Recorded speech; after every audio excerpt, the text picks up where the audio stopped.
Hey everybody, it's Dennis Wood here with potentially some cost-saving tips for you and your EV. I've just finished what is probably about a $1,500 repair on this Nissan LEAF, which was kind of silly in some respects. Namely, it was a hole in the rad, something you just don't see very often these days.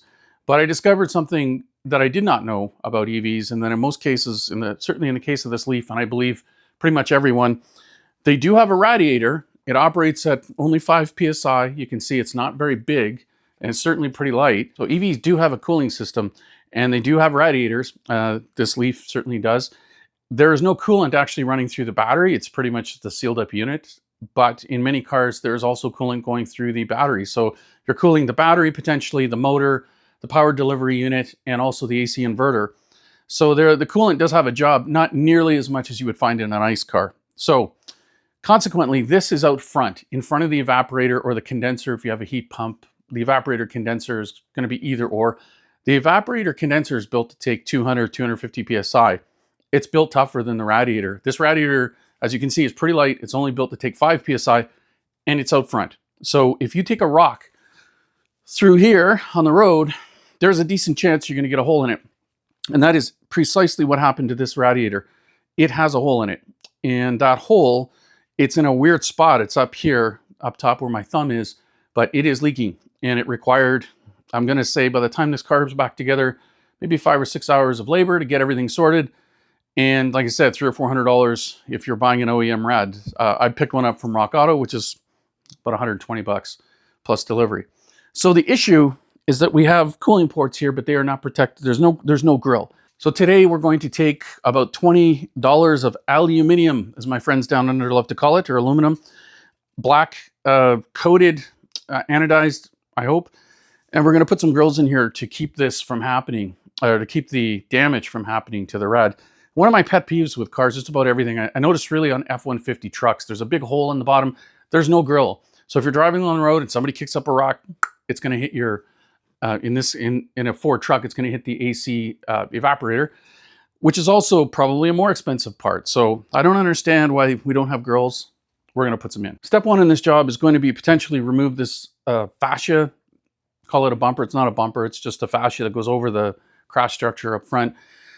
It's not that bad to take off, but you don't have to take it off. You could actually put this grill, you could do all of this work out from the outside and just carefully cut your grill. I have done this before, taken some plastic trim and just put it around here so that you don't have sharp aluminum cutting here. And you could actually cut your pieces and put plastic trim and do this all on the outside. In fact, you could just cut one piece. And again, there is room here to tuck in probably a few tie wraps and you're good to go. Now, I have the rad off, so I'm going to do this from behind. Keep in mind that this is low, so you would actually have to get on the ground and look to see it. So it's not going to be very aesthetic, but it is going to be functional. So a couple notes there before we start applying this. You don't actually have to take the bumper off to do that. One of the things you're going to want to do is take something like this 99% isopropyl alcohol Scotch-Brite pad, and you're going to want to clean all these surfaces here where you're going to use the bonding agent. I've just bent up one of the pieces here. It's got a little edge here, just with a pair of snips and bending on the bench. And you can see, I'll just set this aside and set this aside. And you can sort of just bend this. It's aluminum, so it's super easy. And bend it so that it actually kind of grabs on, because we're just going to use a little bit of plastic, either structural adhesive or plastic bonding. And you can see I've just spent a few minutes, not much at all, to fit this in. This should just press down in place. If I've got this right, there it is. And you can see that's all good to go. I'm just going to bond that with some of this 2-part plastic welder.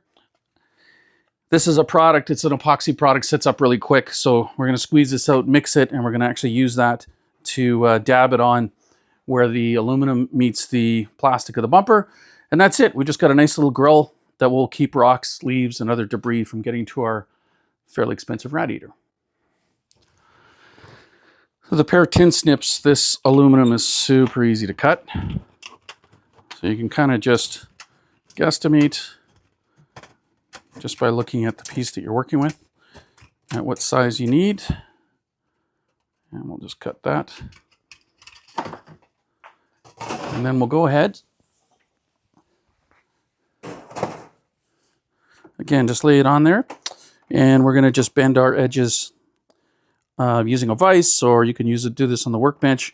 Actually going to trim this up a little bit tighter so I can fold over my edges, and we should be good to go. All right, so after some cutting and fitting, we've got our aluminum shaped and ready to roll. We're just going to mix up our epoxy, threw on some tie wraps here just to hold to these little bridge pieces until the stuff cures. It cures very quickly, so we should be in business real quick.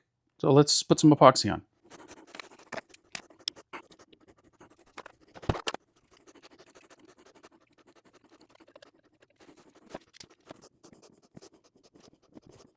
So the grill's applied and the 2-part epoxy or plastic weld is on there, and it cures in about 15 minutes or so. So we're pretty much ready to start putting this vehicle back together.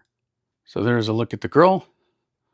As it's applied, you can see you're pretty much going to have to get on the ground to look at this, but that's what it looks like. Well, we've got a fully protected rad at this point.